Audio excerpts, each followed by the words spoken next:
Fellas, What's going happening? on, man? Man, what's good, bro? How are y'all doing today? Man, blessed and highly favored. I was gonna say that, but that's I Man, feel the both same of way. y'all can be, baby. Both Yeah. of y'all can be that. No, it's a max. From Discovery Plus, Urban Legends with the Ghost Brothers. I'm Dalen Spratt. I'm the Marcus Harvey. And I'm Jawan Mass. And if you haven't seen our hit show, Oh, it's a hit. we are paranormal investigators, and we love the history. We love investigating, and We love getting scared. but see, on this podcast, we'll look at some of the most infamous creepy tales. I mean, where'd they come from? We'll investigate them, talk to experts, and maybe even channel some spirits.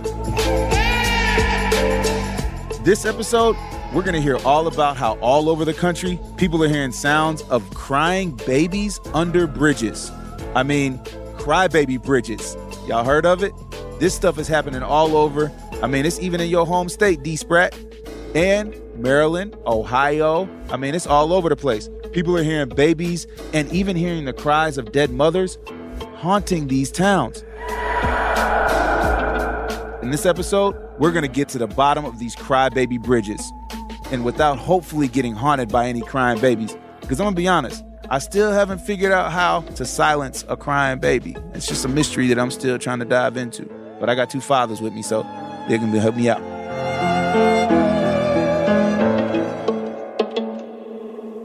Man, there's these stories about crybaby bridges. Bro, You must know about them. I know of a couple. They seem to be everywhere. They're all based with like women in distress and parting ways with their baby by leaving them under a bridge. And like people going by and they're hearing sounds of baby crying. Like you drive over the bridge or you go to pull it to the bridge late at night and you hear the sounds of babies crying. And like people think it's like other mothers that are in search of their children. It's really wild. It's really wild. There are stories like this all over the country, fellas. I mean, Ohio, you got some in Maryland, a few in Texas, and Kentucky. And Kentucky is the wild one. That's at the bridge of Sleepy Hollow Road. Whoa. Man. This road is a connector between two eastern counties, Jefferson and Odom. It's a heavily wooded area, and as you're driving down it, the trees get denser. It's like they're swallowing you up. Then you get to the bridge. The story goes that sometimes late at night during a full moon, you can hear the screams of women and children.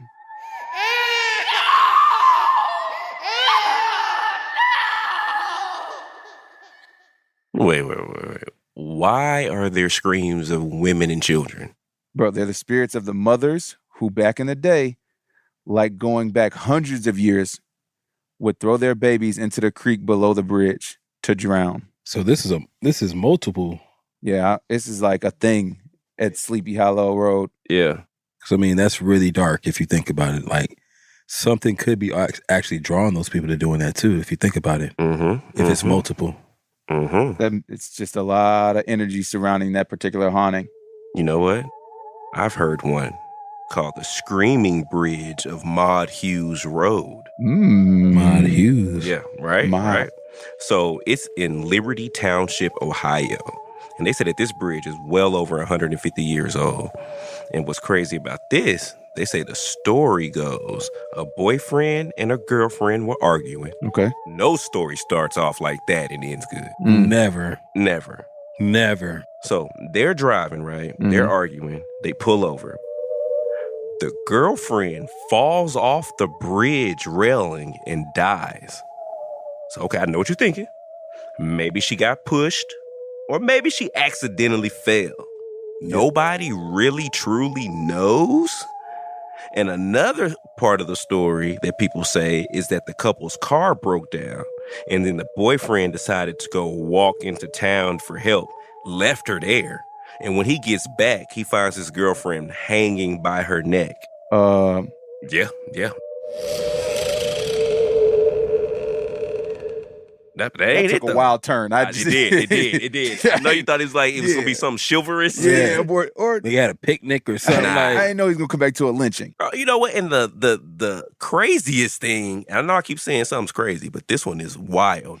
But they say if you go into this area and you flash your headlights 3 times, like you will actually see the ghost. Like a ghost appears. Let me ask you this. Okay. Are you going to do that? I don't know how much it costs to call Ghost Collect. And that seems like one expensive collect call. The 3 lights of 3 light flashes? Oh my gosh. You've done more for a response from a ghost. For less of a response. Way less of a response. You're right. Way more. You're right. I probably would do it more. But it's almost like, is it like a SOS? Because like the flashing of the lights, you could almost be trying to signal help. I don't know if I want help from somebody that's gonna push their baby off a bridge, or because if you would harm your baby, you don't give a damn about Dalen. You don't look. Who's Dalen? Who is Dalen? Who? That's definitely not what they're. That's but like I said, I think that actually it might be something that's actually drawing them to do crazy stuff like that. And last, there's a story of a depressed mother who threw her newborn baby over the bridge, and like whoever the screams are from, to this day, people still report hearing them. I know it. The crazy thing about it is it's a lot of death. Yeah. A lot of like sorrow and a lot of like residual effects and emotions and probably hauntings going on. Well, is anybody blaming the boyfriend in these first 2? Because I'm like, listen, it's a lot of domestic violence in these stories, I'm bro. trying to figure out how did they. These stories are connected to like, I wonder if these are just like people that committed crimes and like come back and try to blame it on something, bro. It's like, damn, bro, your story is y'all arguing in the car, you pull over and then she falls over the edge of this bridge? Right. Do people go to these locations to like investigate? Yes. And see if they can actually hear these sounds of cries? They go and try to recreate all of these stories, try to see if they can get any type of response. So like some visual provoking? Yeah. How we kind of do? Yeah. Hey guys, I actually found a story too in Texas, bro. Okay, it's all happening in Texas. Yeah. I might need to move my family out. I will say that the legend of Sarah Jane Road, this is a road that's in like a port town in Texas, right? Which is known for oil drilling. But during the Civil War, Confederates used the area as a fortress to defend against the Union advances, right? Legend has it that this young woman, Sarah Jane, lived in the town during this time. Her husband was away fighting in the front lines, when she heard that the Union soldiers were coming. Scared to stay home, she put her baby in a basket and hid under the nearby bridge. Then she went back home and hanged herself from the tree in her yard. So she just left the baby. That's what the legend says. Like, look, this is too crazy for me to handle. My baby? These Union soldiers might be coming. Wow. So yeah, she hung herself, man. That's like somebody dropping the like a baby on a porch step, right? No, it's not, Juwan. They just it's left nothing it, like though. dropping a baby on a porch step. She put the baby. She had the baby under the bridge. Yeah, while she went to go handle her business. And I don't know, like that just sounds very vague, but that's crazy for her to like, that's what I say back to these bridges, man. Gotta stay away from these bridges. Bridges, man. Avoid all bridges. I don't play with bridges, bro. Listen, You don't I just take London left turns. bridges. I just take a whole lot of left Bridges and turns. right turns, man. Man, Something tricky listen, about them. I'm just telling you, man, like people in the town say sometimes late at night, you can see like flickering of like lanterns and hear the sounds of a woman crying out for her baby. There's been sightings of Sarah too, like wandering the woods looking for where she placed the basket. Cause she just left the baby. That's okay. Let me ask you this. Is there ever a point that you would just leave your child, Marcus? Is there ever a situation where things could be that bad to where you would leave your child and then you go kill yourself to get away from it? Nah. Let me go see if there's a bridge around. I wouldn't go necessarily jump off it, but I basket? I just leave the baby there. You ain't got to go do nothing harmful to yourself. You know what I'm saying? But that's why we need to take breaks. Matter of fact, let's go ahead and take this quick break because we got like some ads. We got to pay some bills, y'all, because you got me all flustered now asking me these tough questions. Let's take this break real quick.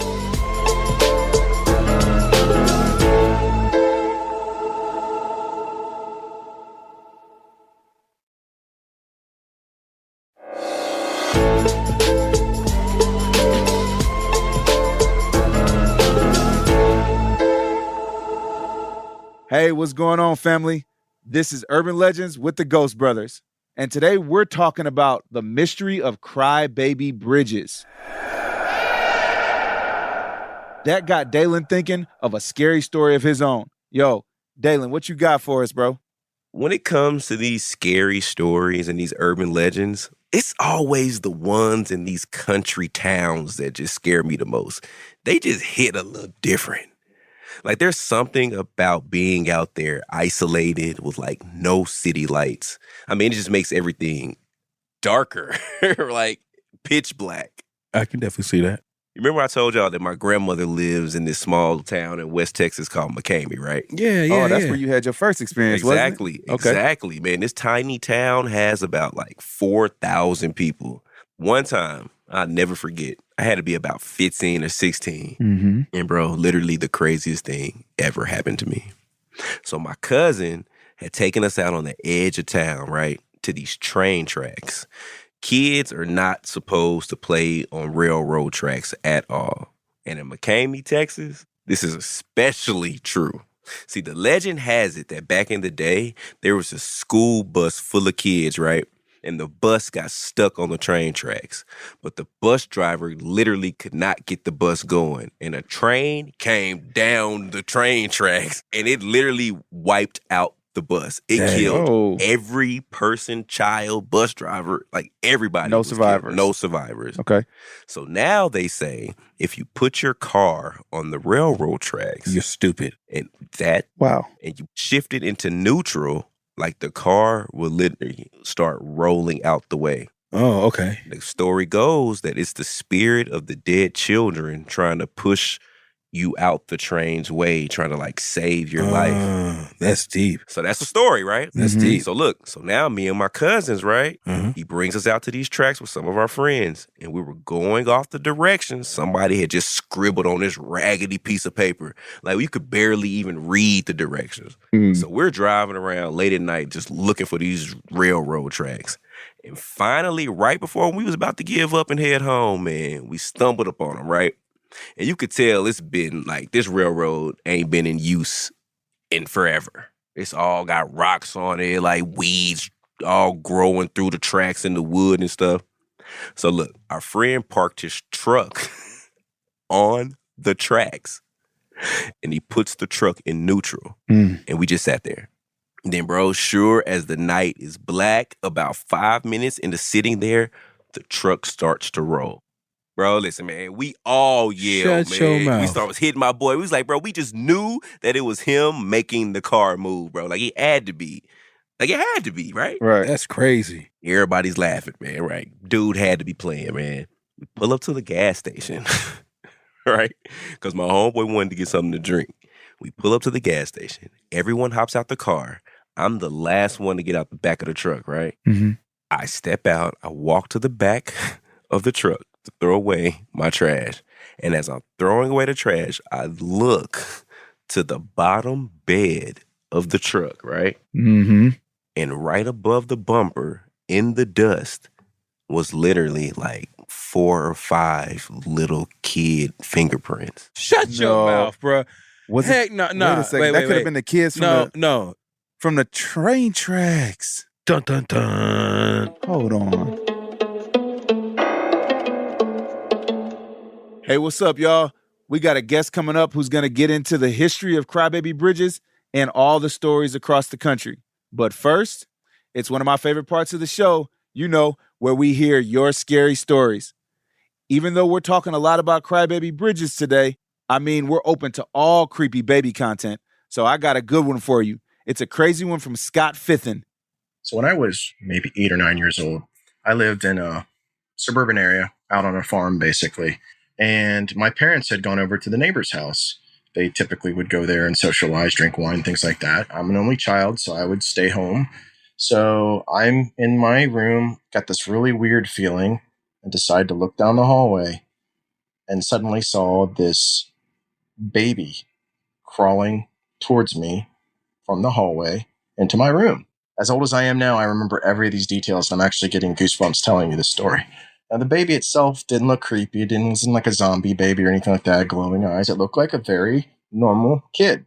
Blonde hair, had a yellow jumper on with a blue teddy bear. I mean, crawled into my room, kind of looked up at me, and that's when there was a vibe that I just knew there was something evil about this thing. It kind of gave me kind of this smirk. And then it crawled under my bed. I basically jumped up from my desk, freaking out, ran out of the house, ran down our gravel road to our neighbor's house, which was, it wasn't that far, but it was enough to tear your feet up. Ran in there and was like, Mom, Dad, the crazy demon baby in my room. And of course, they're sitting there trying to have some time without kids, enjoying their wine and just rolling their eyes at me.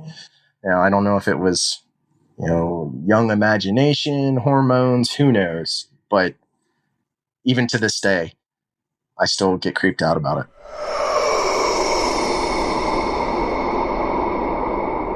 Let me tell you one thing. Wow. His parents was playing spades. They didn't want to hear that. They didn't want to hear none of that. Did not tell your butt to stay in the house. They said 6-4 domino. Did not tell you. You done got me set. I tell you what Dalen Spratt would have done. What Dalen Spratt? Dalen Spratt would have punted that demon how baby. How far would you kick that baby? Listen, I would have stretched before I did it. That baby would have been at least a 45-yard punt. Listen, they would have said, go! that baby would have been, they would have had to call fair catch. Would y'all stay at the house if y'all went back to visit family? Or would y'all be like, you know what, I think I'm going to have to get a hotel? No, that baby gone. You see how far I kicked that baby? It's out of here. That baby out here. That baby don't want to come back. Not after that. That's crazy. That's to have, wild. Like, you could really be in your head like, okay, if it's a hunted-looking baby, demonic-looking baby, you're like... But he said the baby is like a regular from baby. A distance, you're like, oh my gosh, I'm scared. But for a regular baby... Yeah. In a yellow jumper. So let me ask you this, Marcus. Mm-hmm. That makes it creepier for me. I'm just saying, because I don't know where your parents are. Right. So how long does it take before you make that decision that you will then go in fact punt that baby? Oh, as soon as I see that baby turn towards me. Yep. And I know, I'm by myself. Might be a real baby though. But I'm by myself. Okay. So y'all didn't.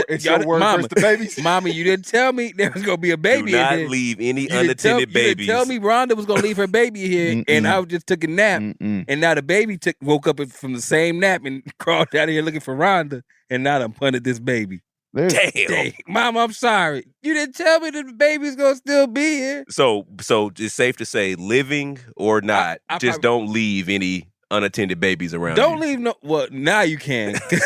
We talked about it. Because I'm growing it out. But if at that scenario, don't do that. You gotta alert me. At least give me a note. Now, for everybody listening to this podcast, we are not saying any random baby in your house may be a ghost baby. So please do not go around punting babies. Only if you believe that it might be a ghost hunted baby. Then you are only allowed. It's up to your discretion. This baby is haunted. Our thoughts are not the same thoughts are shared by the network or anybody associated with this podcast.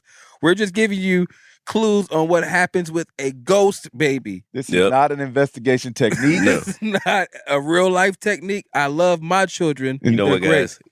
Ghost baby. Let's go ahead and end it on that. Thank you so much, Scott. We really appreciate the details of that story. I mean, I think all of us would probably have a terrified reaction to a haunted baby crawling down a hallway. I wouldn't necessarily stay at that house if you go back, man. Nobody wants to re-encounter that haunted incident again. But thank you so much. Hey, and please keep sending in those stories. And for all our listeners, if you have a creepy experience with an urban legend, email us a voice memo at storiesforghostbrothers@gmail.com. Hey, and maybe you'll hear it on the show. All right, next up, Dalen digs into Crybaby Bridges with Derek Hayes of the podcast Monsters Among Us.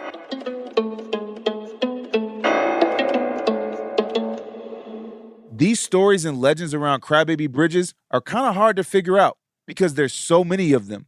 We wanted a little help sifting through them all, so we got Derek Hayes on the line to talk with Dalen. He's the host of the podcast Monsters Among Us, and you'll find out quickly Dalen has a personal reason for wanting to know more about these Crybaby Bridge legends. What's up, Derek? Hey, Dalen, how's it going? Thanks for having me on. Well, let me ask you this. Crybaby Bridges. Crazy, right? Yes. Yeah. It's like one of the apex legends that are out there. I mean, you're talking about ladies in white, you're talking about hauntings and things like that. And then you have, of course, these Crybaby Bridges. It seems like every state has one. Practically every town seems to have one of these things. So they're very popular. Yeah, so it was a little bit more interesting for me because I actually just had a baby. Yeah, Congratulations. thank you, man. Thank you. So I'm just like, let me find out a little bit more about this Crybaby Bridges thing, man. Like, where do you find this stuff happening the most? Well, I'll be honest with you. It seems like every place has one of these legends, but I'm actually from the state of Ohio, and that seems to be the mecca of these Crybaby Bridges. There are dozens upon dozens of these things. There's one near my hometown. It's called the Philo Crybaby Bridge, and essentially what happened is three brothers were swimming along the Muskingum River there, and they decided they were going to swim out to one of these islands. Well, they didn't make it. So now from this day, the nearby bridge, they can hear the crying of the three brothers as they're trying to cross the river. So essentially, it just takes one little tragedy that took place somewhere. There's the legend that's birthed that ghost, if you will, or a sighting of some sort that's also created this legend back and forth. So there's basically no end to these legends out there. What I was thinking was, you hear about all these different stories like this in all across the country, right? And one could be like, that's how you know that it's not real because there's too many similar stories from town to town to town to town. But what I've realized from doing paranormal investigating for the past however many years of like residual hauntings, right? This thing called residual hauntings. And that's that when lasting energy. Exactly. You have this lasting energy. You have these last moments reoccurring over and over and over and over again. And when you have these places that have these stories, I do believe they probably have had these events where the three boys did drown on the way over there, or a woman did kill herself from here, or something did happen. And in a lot of cases, it could be that residual haunting going over over and over again. So to me, it's not far-fetched when you think about how many of these type of occurrences do happen in so many different places. Yeah, of course. With these bridges, first of all, they're a dangerous place. If you're walking across, you could fall. If you're driving across, you could drive off, or floods. There's all sorts of natural disasters that can make them a dangerous place. And there's no shortage of origin stories for a lot of these. There's the infant side thing where the mother's distraught, kills the baby, throws the baby overboard, or over the bridge rather. There's other things where there's a automobile accident. The baby falls out of the vehicle and dies that way. And there's several different ways that these stories have begun. And that kind of grounds it a little bit because there's a variety to all this stuff. It's not just one story for every single bridge. Each bridge has its own little legend and its own sort of origin story that makes it a little bit unique. Yeah, yeah. I wonder what is like the cutoff age for babies. Because me and my baby, we going to stay away from bridges for at least 6 to 8 months. Good plan. Because I feel like after that 8-month mark, that my baby should be all right going over bridges. Yeah. Hopefully that's true. 18 months. I'm gonna call the cutoff right there. It's 18 months. There we go. And because you said it, it's true. You hear it now on this I'm podcast. the authority, apparently. So there we go. baby bridge crossing authority. Yeah, man, that's what it is right there. So there's other stories similar, like in other countries, right? Not even just in the United States, right? Yeah, well, I mean, even in the United States here, there are other stories with these bridges, these haunted bridges or these cursed bridges. We have the Goat Man, of course, Denton, Texas, Bowie Bridge in Maryland, of course, the Pope Lick Monster up in Kentucky. We have La Llorona, especially down here where I'm at. Okay. In Central America and in Mexico and places like that, La Llorona is sort of that same kind of legend. And I was thinking about it earlier today, and maybe it's not a Crybaby Bridge because we just don't have the water out here. I mean, we don't have a lot of bridges, to be quite honest with you. So the legend of La Llorona is typically that she's crying along a river in search of the children that she drowned. Whoa. So, there's no bridge in this scenario, so she's crying along the river. So it's kind of the same idea, the same theory, and it's certainly equally as spooky. So in the La Llorona story, she drowns her children and then she goes to the river and cries out for them? From what I remember, she took her children to the river and drowned them. And then after she realized what she'd done and kind of came to her senses, she was distraught. She had nothing left. So she was just roaming up and down the shores of the river looking for her children. Wow. And now apparently she takes children that she runs into. So that's the cautionary tale of the story. Where is this located at? This is, I'd say the Southwest. It's definitely big in like Texas, New Mexico, Arizona, and California, and of course in Mexico. Yeah, my baby can't cross bridges. I can't take her to Texas to the Southwest because they got La Rona is snatching babies.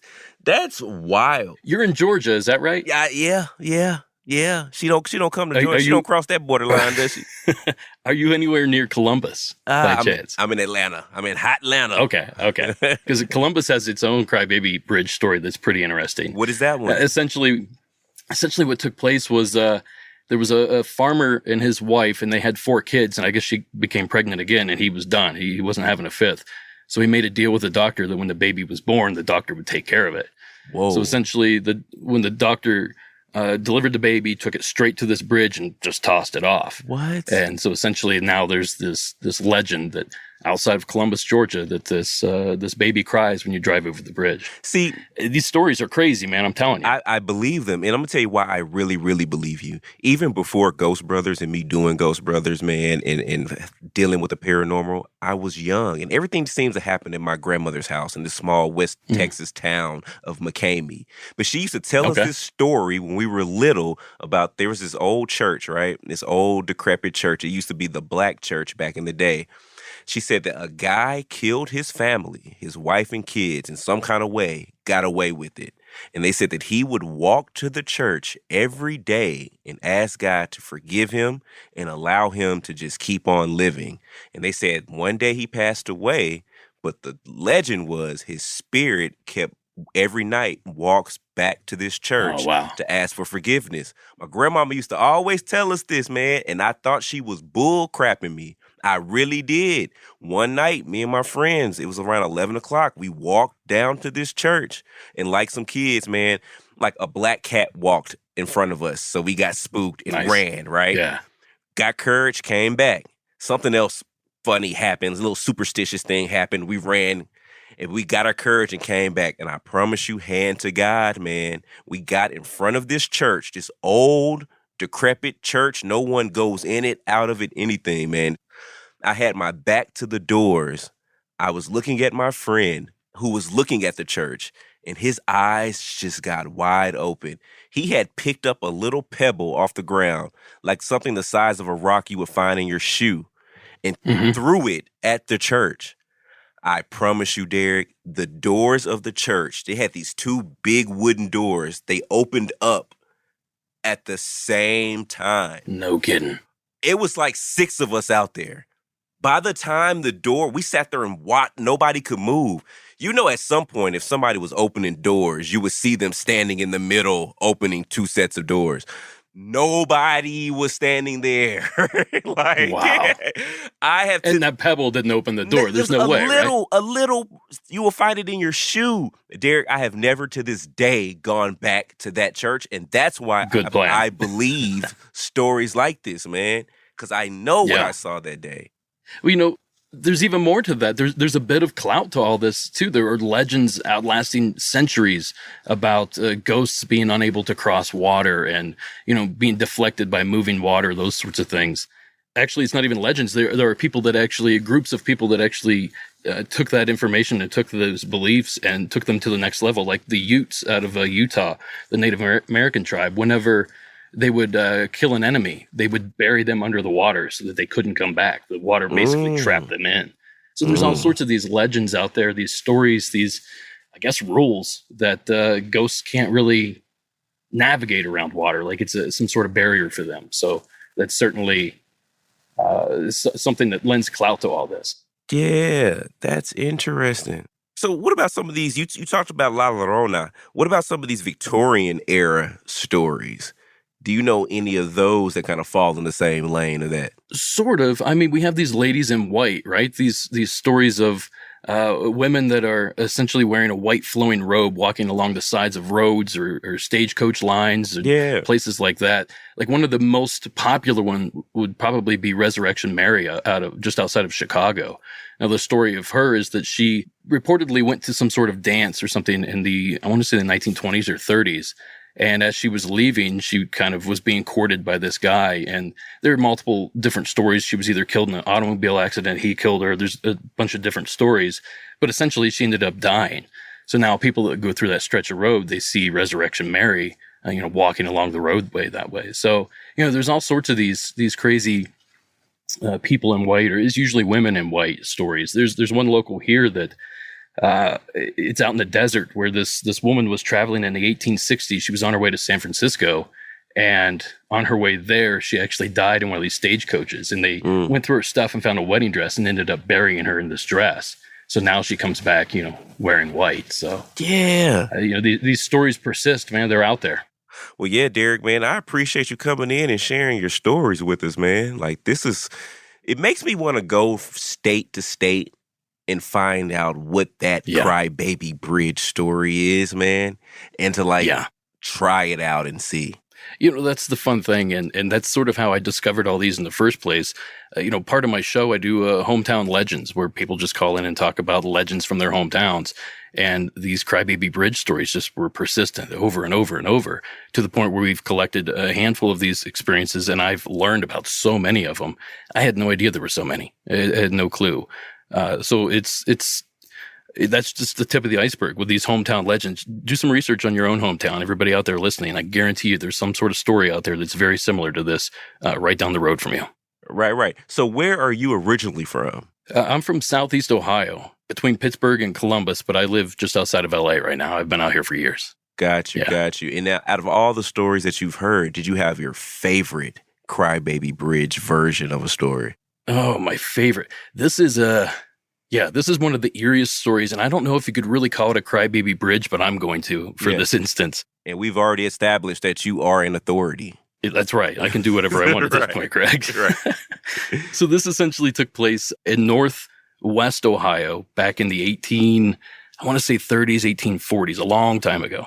So there were a lot of settlers making their way through that way, and of course they're dispersing the Native Americans that live there, and there's skirmishes, there's fights. And one of these fights took place on the Maumee River out there. Now, the Maumee River, at least in this section, is very wide and very shallow. A lot of rocks. It looks beautiful. And essentially, so there was a train moving through of people on their oxen and wagons, and they were attacked. And they killed basically the whole family and left one girl alive. And she walked up and down the beach screaming, "Mommy, Mommy." So then from that day on, they named the river Maumee, which is spelled Maumee, which is a Native American word. I don't know what it means off the top of my head, but that's the legend of where it got the name. So that story creeps me out to this day. Just the human element of it, the legend of it. I mean, there's not even a ghost involved there. It's just it's still scary. You don't even need the ghost for that, right? Right. Derek, man, I appreciate your stories, man. I could sit here and listen to you talk all day about this kind of stuff, man. Well, I appreciate that. Thank you. Yeah. So we're going to have to definitely get back with you, man, sooner or later and come in and talk about some more of these urban legends. Yeah, bring some Bigfoot calls or something. Man, there it is. All right, appreciate you, Derek. Thanks, Dalen. Take care. Urban Legends with the Ghost Brothers is a Discovery Plus podcast. From Discovery Plus, our executive producer is Marissa Lucy. Our show is produced by Neon Hum Media, and at Neon Hum, our executive producer is Jonathan Hirsch. Our lead producer is Joanna Clay. Our associate producers are Chloe Chobel and Evan Jacoby. Our production manager is Samantha Allison. Editorial support from Nick White. Music by Asha Ivanovich. Concept by Odelia Rubin and Shara Morris. Josh Hahn and Hansdale Sue engineered this episode. And hey guys, thanks for listening. And don't forget to send us your scary stories. So that is it for Urban Legends with the Ghost Brothers. And we'll scare you next week.